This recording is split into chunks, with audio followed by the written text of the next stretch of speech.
We are here almost at the riverbank of the University of Manitoba's South Woodlands. I'm Ariel Gordon, I'm a Winnipeg writer, and I am the author of Treed, Walking in Canada's Urban Forests. So we thought this would be a good place to do a little reading for Science Rendezvous.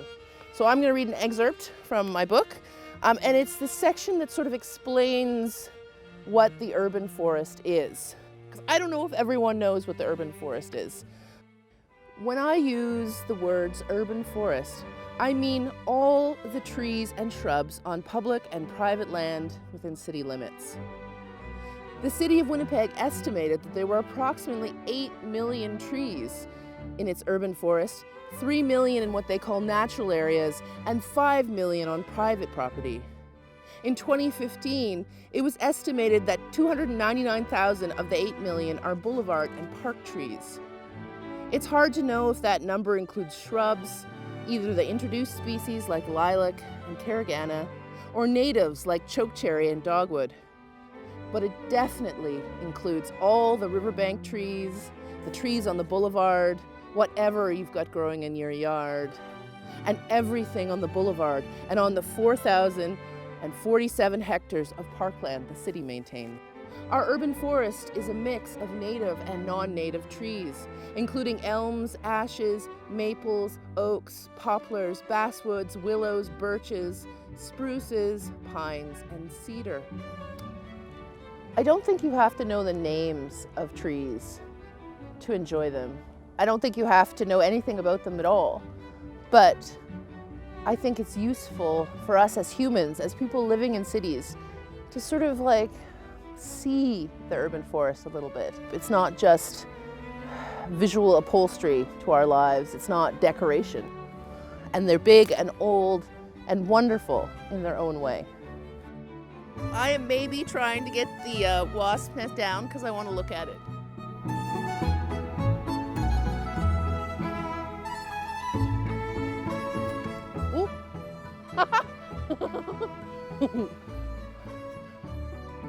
Wasp nest 1, Ariel Gordon 0. Now I try to gather all of these trees mentally, like a woody bouquet, but I fail. How do you get a sense of 8 million of anything? I can sort of visualize 8 million people, though that's more than the population of the Canadian prairies. But let's try it another way. If there are 8 million trees in Winnipeg, how many is that per Winnipegger? According to the 2016 census, there are 705,244 people living in Winnipeg. Divide 8 million trees by 705,244 people, and you get 11.34 trees per person. That's a generous allotment, even if you round down from 11.34 to 11 trees per person. And 11 trees per person is more than most places. Okay, so we're approaching it's like an elephant graveyard. And right now they're frozen in a puddle and there's deer poop all over the ground.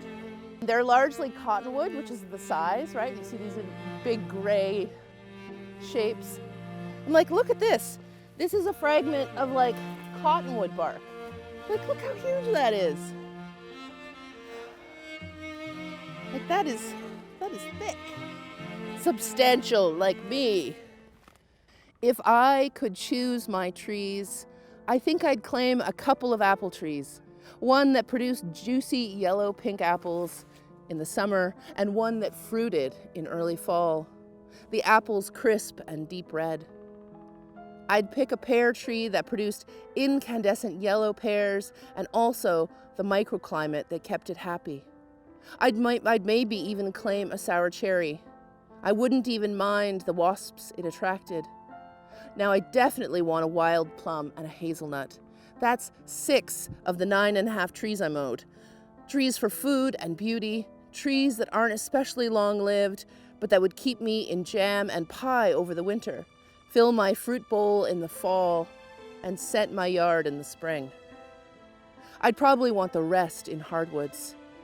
2 bur oaks, which the city says is the only oak species native to the Canadian prairies. I think I'd want one that was only a couple of years old, so I could watch it grow over my lifetime. and one at least in middle age, like me. With minimal pruning, whose canopy I could stare up into and dream. I might even try to make acorn flour in mast years, if I could save any acorns from the animals that carry them away in their cheeks and bellies, and the acorn weevils that bore into the ones that are left. And I'd like another elm to replace the one I'm inevitably going to lose when it succumbs to some combination of disease, injury, and old age, so I can wrap myself in its dappled shade like a shawl.